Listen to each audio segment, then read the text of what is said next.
এই যে ১ নাম্বার এক মসজিদ, এই যে আরেকটা ভাঙ্গা ফেলেছে, ২টা, ওই যে এখানে ৩টা, এই যে ৪টা, এই যে ৫টা, ৬টা, এই যে ৭টা।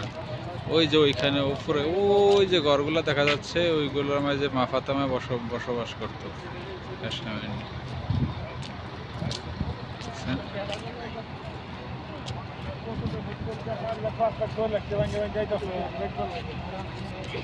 দেখছেন?